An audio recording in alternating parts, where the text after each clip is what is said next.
आप सभी लोगों का आपका अपना चैनल MR बेस्ट एजुकेशन में स्वागत है। तो आइए हम अपने सेशन को आगे बढ़ाते हैं।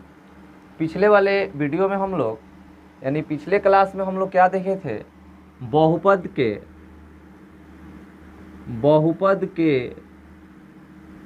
प्रश्न, वो भी 2023 के प्रथम और द्वितीय पाली, ये हम लोग देखकर ख़त्म कर चुके थे।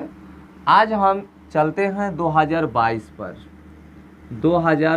पर, यानी 2022 के प्रश्न पर हम चलते हैं कि 2022 के प्रथम पाली और द्वितीय पाली में बहुपद से जो जो क्वेश्चन पूछा है, हम उन क्वेश्चनों को आज देखेंगे। इस सेशन को शुरू करने से पहले मैं कल एक क्वेश्चन दिया था आपके लिए कि x² + 4x - 12 के शून्य ज्ञात करें। कुछ बच्चे कमेंट भी किए हैं, ये 2 और -6 जो कमेंट किए हैं उनका उत्तर सही है। इसको हम लोग देख लेते हैं बनाकर। x² + 4x - 12, शून्य निकालना है तो शून्य के लिए हम लोग क्या करते हैं, शून्य के बराबर कर देते हैं। नियम क्या है, तो x² का गुणांक और अचर पद को मन में गुणा कर लिया जाता है। तो 12 एकम 12, इस 12 को 2 भाग में ऐसा तोड़ना है, इस चिन्ह को भी ध्यान में रखा जाता है। 12 को 2 भागों में ऐसा तोड़ना है कि गुणा करने पर 12 तो आ जाए, लेकिन जोड़ने घटाने पर क्या आना चाहिए, 4x आना चाहिए।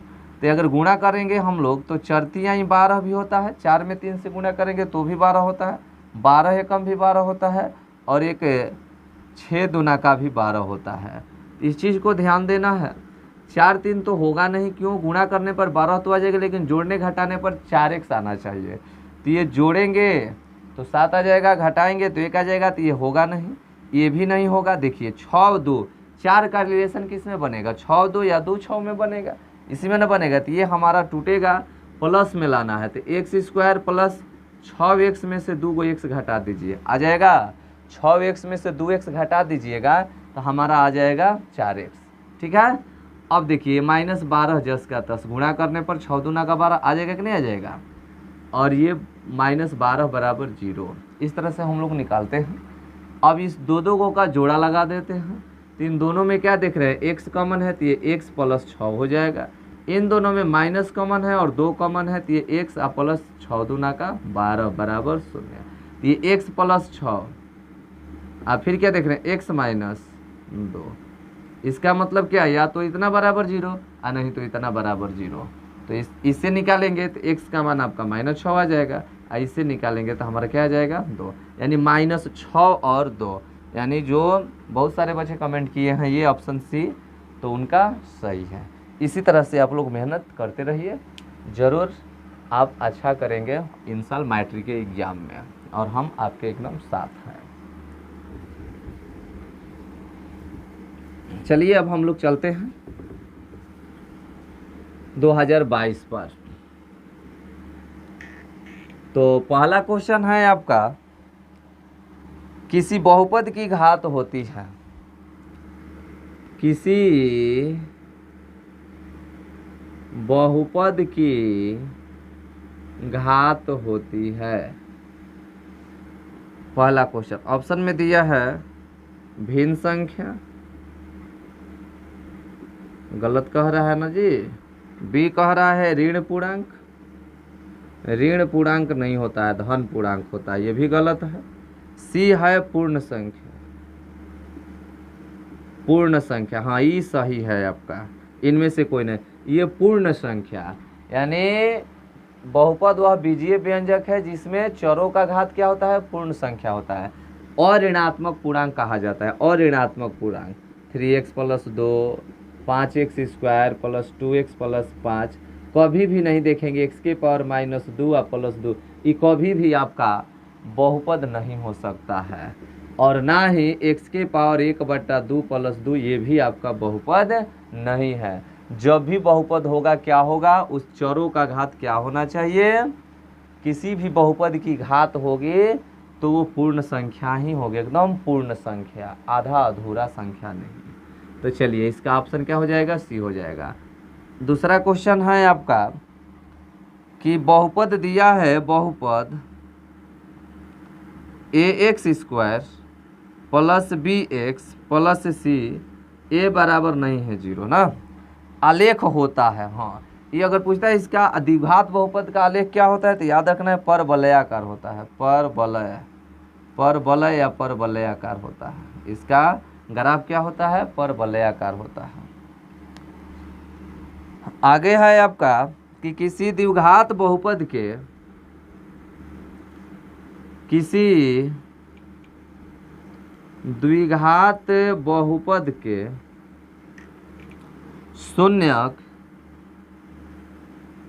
शून्यक यदि 2 एवं 6 है, 2 एवं 6 है, द्विघात बहुपद के शून्यक दिया है, एक 2 दिया है और एक क्या दिया है, 6 दिया है, तो द्विघात बहुपद होगा।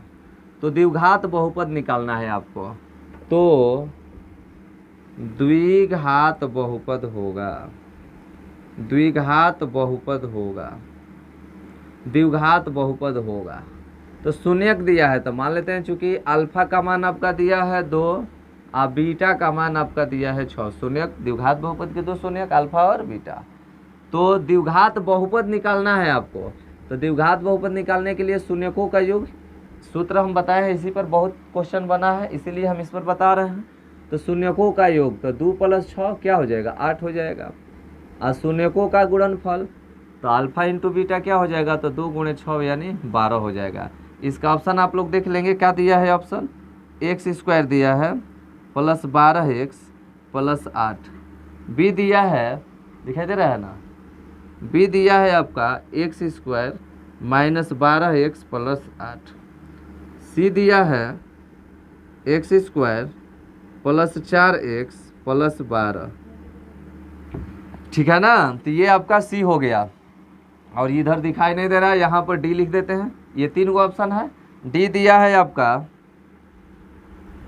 x² - 8x प्लस 12, तो ये हमारा आ गया। तो द्विघात बहुपद बराबर सूत्र बताए थे, द्विघात बहुपद यानी कल के वीडियो में बात हुआ था, द्विघात बहुपद बराबर x² - alpha plus beta into x plus alpha into beta.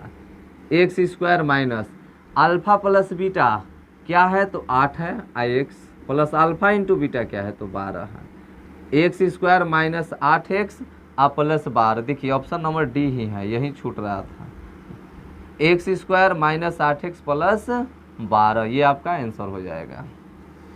आगे देखेंगे, अगला प्रश्न आपका है शून्यक 2 और 8 वाले बहुपदों की संख्या होगी, बहुपदों की संख्या होगी। ऑप्शन में दिया है 1, बी में दिया है 2, सी में दिया है 4 और डी में दिया है अनगिनत। तो इसका उत्तर दोस्तों हम ये मानेंगे, अनगिनत मानेंगे। क्यों? क्योंकि बहुत सारा ऐसा बहुपद है, कई रूपों में लिखकर हम उसका शून्यक 2 और 8 ला सकते हैं, समझ रहे हैं ना। जैसे x - 2 और x - 8 इस रूप में भी रहेगा, हल करके इस रूप में आता है तो इसका भी शून्यक आपका आ जाएगा। इस तरह से y - 2, समझ रहे हैं ना जी, कई तरह के हम लोग बहुपद लिख सकते हैं। ये हमारा उत्तर क्या हो जाएगा, ऑप्शन नंबर डी हो जाएगा। अगला क्वेश्चन आपका है,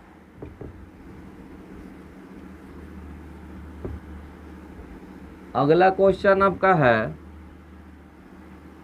एक द्विघात बहुपद दिया है y² प्लस 16y प्लस 55 के शून्यक निकालना है। इसका ऑप्शन दिया है दोनों ऋणात्मक, बी दिया है दोनों धनात्मक, सी दिया है एक धनात्मक तथा दूसरा ऋणात्मक, डी दिया है समान। यानी इसका शून्यक निकालना है, तो शून्यक के लिए हम पहले 0 कर देते हैं। नियम क्या है शून्यक का बताए थे, अचर पद और एक स्क्वायर के गुणांक का मन में गुणा कीजिए। तो इसके साथ एक है, ये 55 है। इस 55 को 2 भागों में ऐसा तोड़िए कि गुणा करने पर 55 आ जाए, जोड़ने घटाने पर 16 आ जाए। तो 11 × 5 = 55 होता है, 11 5 55 हो जाएगा, और 11y और 5y जोड़ देंगे तो 16y हो जाएगा। तो इसको तोड़ सकते हैं हम लोग, 11x प्लस 5 y में है ना जी, 11y प्लस 5y प्लस 55 बराबर 0 हो जाएगा। इन दोनों को साथ में कॉमन ले लेंगे, तो y कॉमन लेंगे तो y प्लस 11 हो जाएगा, आप प्लस 5 यहाँ कॉमन लेंगे तो y प्लस 11 बराबर क्या हो जाएगा 0। देखिए ये दोनों सेम आना चाहिए, इस बात को भी ध्यान में रखिएगा। तो बताइए, तो इन दोनों के लिए कॉमन ले लीजिए y प्लस 11, एगो ले लीजिए y प्लस 5। देखिए इससे अगर y का मान निकालिएगा तो -11 आएगा, इससे y का मान निकालिएगा तो -5। आंसर आपका होगा -11 -5। ऑप्शन में क्या कह रहा है, दोनों ऋणात्मक ही सही कह रहा है। ऑप्शन नंबर ए जो है आपका सही है, दोनों क्या आएगा, दोनों ऋणात्मक ही आएगा। ठीक है, तो ये आपका प्रथम पाली समाप्त होता है 2022 का भी। द्वितीय पाली में हम लोग चलते हैं। देखिए द्वितीय पाली में चलते हैं हम लोग। क्वेश्चन है पहला द्वितीय पाली का, पहले क्वेश्चन दिया है, शुरुए में पूछ दिया है द्विघात बहुपद का। चलिए देखिए, कह रहा है यदि बहुपद 6x³ minus 11x² minus 3x plus 2 के शून्यक अल्फा बीटा और गामा हो, तो alpha into beta plus beta into gamma plus gamma into alpha का मान होगा। देखिए त्रिघात बहुपद है, दो शून्यकों को एक साथ लेकर चलने पर इसका योग निकालना है। तो सूत्र बताए थे ना, क्या होता है, तो c बटा में a होता है, c बटा में a। देखिए ax³ plus bx² plus cx plus d, ये सामान्य रूप है त्रिघात बहुपद का। तुलना कीजिए, q के साथ जो है a है, स्क्वायर के साथ जो है b है, और x के साथ जो है c है। तो x के साथ आपका -3 है, तो -3, और a का मान आपका क्या दिया है, तो a का मान आपका 6 दिया है। यानी कटाएंगे 3 एकम 3, 3 दूना का 6, -1/2 देख लेते हैं। -1/2 आपका ऑप्शन नंबर सी में दिया है।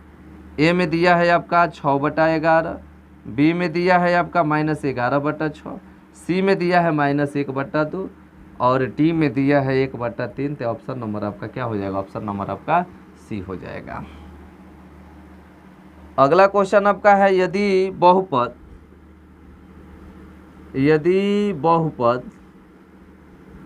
x² minus 3x plus 1 minus 5 के शून्यक अल्फा बीटा हो, तो क्या निकालना है, alpha plus 1 into beta plus 1 बराबर बीटा का मान होगा। ध्यान से समझिएगा। ए में दिया है क्या, 3 दिया है, बी में -3 दिया है, सी में -4 दिया है, और डी में 4 दिया है। ठीक है ना जी। चलिए बनाते हैं। ये आपके सामने बहुपद है, तो इसको हल कीजिए। तो x², 3 का गुणा x में कीजिएगा तो -3x, ये माइनस प्लस माइनस 3 एकम क्या हो जाएगा 3, और -5 शून्य के लिए 0 के बराबर करेंगे। x² -3x -3 -5 क्या होता है -8 बराबर 0। ये हमारा आगे शून्य क्या निकालना है, शून्य भी आप निकाल सकते हैं, अल्फा और बीटा का मान ऐसे भी निकाल सकते हैं, और नहीं तो इसको हल करके ABC का मान रख दीजिए। जैसे देखिए 2 तरह से बनाएंगे, बात को समझिएगा हम क्या करना चाहते हैं। इसका भी आप हल निकाल कर बना सकते हैं। जैसे देखिए ये इसका शून्यक हम निकाल लेते हैं, तो शून्यक निकाल लेते हैं तो क्या होता है 3 गो से 4 गो बनाते हैं, तो शुरू वाले लास्ट वाले को मन में गुणा करेंगे तो 8 होगा ना जी, 8 होगा। अब इतना हम धीरे धीरे अब नहीं समझाएंगे, क्योंकि बहुत 2 दिन से यही सब चल रहा है। तो शुरू वाले लास्ट वाले को मन में गुणा करेंगे तो 8 एकम 8। इस 8 को 2 भाग में ऐसा तोड़ना है, गुणा करने पर 8 आना चाहिए, और जोड़ने घटाने पर क्या आना चाहिए, जोड़ने घटाने पर आपका आना चाहिए -3। ध्यान से देख लीजिएगा, गड़बड़ ना हुआ है। तो 2 चौका 8 होता है, 2 चौका 8। गड़बड़ है क्या जी? 2 चौका क्या होता है जी? 2 चौका 8 होता है, 8 एकम 8 होता है। अब कैसे आएगा जी? ये गड़बड़ है। इस तरह से बना, ये आपका एक द्विघात बहुपद हुआ ना, ये आपका एक द्विघात बहुपद हुआ। इस तरह से नहीं बन रहा है तो इसको देखिए, ध्यान दीजिए। अल्फा प्लस 1 बीटा प्लस 1 निकालना है ना, इसको हल कीजिए। अल्फा का गुणा बीटा में कीजिएगा तो अल्फा इंटू बीटा होगा, प्लस अल्फा का गुणा 1 में कीजिएगा तो अल्फा होगा। हो गया इसका गुणा। अब 1 का गुणा दोनों में कीजिए, 1 का गुणा बीटा में करेंगे तो बीटा होगा ना जी। फिर एक बाद समझ रहे हैं ना, इसको उठाए हैं तो इन दोनों में गुणा कर दिए। फिर प्लस 1 को उठाएंगे तो इसमें गुणा करेंगे तो प्लस बीटा, और प्लस 1 में करेंगे तो प्लस 1। देखिए अल्फा इंटू बीटा क्या होता है? सी बटा में ए होता है। अल्फा प्लस बीटा क्या होता है? तो माइनस बी बटा में ए होता है, और प्लस 1। देखिए सी बटा में ए, तो सी का मान इसमें क्या है? -8 है, तो -8, और ए का मान क्या है? ए का मान आपका 1 है, तो यहाँ 1 रख दीजिए, प्लस माइनस बी का मान क्या है? तो बी का मान -3 है, तो यहाँ -3। ए का मान क्या है? तो कुछ ना 1 है, और प्लस 1। तो देखिए इस तरह से भी हम बना सकते हैं। -8 हो गया, और ये माइनस माइनस +3 और प्लस 1, तो ये -8 और प्लस 4, 4 में से 8 जाएगा, क्या होगा? -4 होगा। इसका ऑप्शन क्या होगा? ऑप्शन नंबर सी होगा। इस तरह से हम बना सकते हैं। दूसरा उपाय क्या था कि इसका हम हल कर देंगे, शून्यक निकाल देंगे तो बन जाएगा, लेकिन इस तरह से गुणनखंड विधि से ये नहीं बन पाएगा, द्विघाती सूत्र से बनाना पड़ेगा लगता है शायद। तो इसको छोड़ देते हैं हम लोग। ये आपको इसी तरह से बनाना है, देखना है कैसे हम जल्दी से जल्दी बना सकते हैं, ठीक है। ज़्यादा विधि पर ध्यान नहीं देना है, नहीं तो जैसे यहाँ पर थोड़ा हम गड़बड़ाए ना, आप लोग भी थोड़ा बहुत गड़बड़ा सकते हैं। इस तरह से, जिसमें इस तरह से नहीं आ रहे थे इस तरह से बनाइए, इस तरह से नहीं आ रहे थे इस तरह से बनाइए। चलिए हम लोग आगे देखते हैं।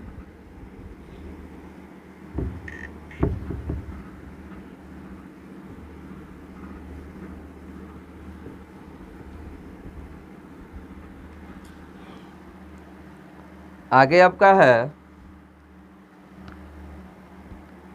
निम्न में से कौन एक द्विघात बहुपद है? द्विघात बहुपद बताना है जी। कौन द्विघात बहुपद है? कौन द्विघात बहुपद है जिसके शून्यक हम ज़्यादा लिख नहीं रहे हैं, जिसके शून्य क्या क्या है? -2 और 6 है। देखिए ऐसा द्विघात बहुपद आपको निकालना है कि -2 और 6 जिसका शून्यक हो। ए में दिया है x² - 4x - 12, बी में दिया है x² + 4x - 12, सी में दिया है x² + 4x + 12, और डी में दिया है 4x² - x + 4। बन जाएगा। अभी कुछ देर पहले बना था शून्यक, यानी अल्फा हाई है -2 और बीटा आपका है 6। तो पहले अल्फा प्लस बीटा निकाल लीजिए, तो -2 + 6 निकालिएगा तो 4 आएगा। अल्फा इंटू बीटा निकाल लीजिए तो 2 × 6, -2 × 6 यानी -12।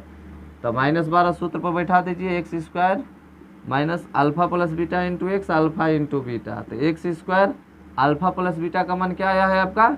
4 आया है ना, 4x plus alpha into beta का मान -12, यानी plus minus minus x² - 4x - 12। ये आपका क्या आ जाएगा? आंसर हो जाएगा। कहाँ पर है? x² - 4x - 12, ऑप्शन नंबर आपका ए है। और है हाँ, कह रहा है कि द्विघात बहुपद के शून्यकों की संख्या कितनी होती है? तो द्विघात बहुपद के शून्यकों की संख्या 2 होती है, रैखिक बहुपद के शून्यकों की संख्या 1 होता है, त्रिघात बहुपद के शून्यकों की संख्या 3 होता है। कह रहा है 47, निम्न में कौन बहुपद नहीं है? निम्न में कौन बहुपद नहीं है?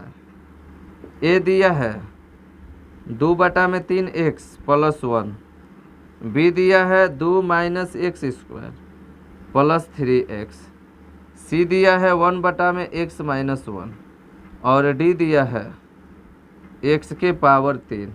तो देखिए ये आपका द्विघात बहुपद है, ये भी आपका द्विघात बहुपद है, ये भी आपका द्विघात बहुपद है। द्विघात बहुपद नहीं, सॉरी, बहुपद। ये भी आपका बहुपद है, ये भी आपका बहुपद है, ये भी आपका बहुपद है, ये आपका बहुपद नहीं है। क्योंकि अभी हम पहले क्वेश्चन बताए थे कि घात कैसा होना चाहिए, एकदम पूर्ण संख्या होना चाहिए, एकदम पूर्ण संख्या, ऋणात्मक नहीं होना चाहिए। देखिए ये बाटा में x माइनस वन ऊपर लेकर जाएंगे तो ये पूर्ण संख्या नहीं, ऋणात्मक में आ जाएगा, इस तरह से ये हमारा बहुपद नहीं होगा, ठीक है ना। तो इसका ऑप्शन नंबर क्या हो जाएगा, ऑप्शन नंबर सी हो जाएगा। इसी तरह से आपका दिया है जो कल वाले वीडियो में हम लोग पढ़े थे कि एक मान लेते हैं कि कोई बहुपद है, ये तो बना था कि शून्यक दिया है -2 के, तो इसका एक गुणनखंड क्या होगा, तो x + 2 होगा। नहीं, इसका शून्यक दिया है कि इसका शून्यक -2 है, px कोई बहुपद है जिसका शून्यक -2 है, तो इसका एक गुणनखंड क्या होगा, x + 2 होगा। यह केवल 2 रहता तो इसका एक गुणनखंड x - 2 होता, लेकिन -2 दिया है तो इसका गुणनखंड क्या होगा, x + 2 होगा। इसी तरह से ये क्वेश्चन आपका समाप्त होता है। एक और क्वेश्चन है आपका, x² - 4x + 1 के शून्यक अल्फा और बीटा हो तो अल्फा इंटू बीटा, तो अल्फा इंटू बीटा क्या होता है, c/a, तो c आपका 1 है, 1 तो 1 ही ना होगा, 1/1 यानी 1 होगा। ऑप्शन नंबर आपका बी दिया है। इसमें का एक क्वेश्चन है HW, ये 2022 के प्रथम पाली और सेकेंड पाली वाला जो क्वेश्चन था इस समाप्त होता है। एक प्रश्न हम आपको दे रहे हैं, इसमें का छोड़े हैं आपके लिए, ये HW रहेगा, आप कमेंट में ज़रूर बताइएगा इसका आंसर क्या होगा। क्वेश्चन है ये आपके लिए हम दे रहे हैं, एक द्विघात बहुपद, यदि एक द्विघात बहुपद, यदि एक द्विघात बहुपद 2x² + 5x - k के शून्यक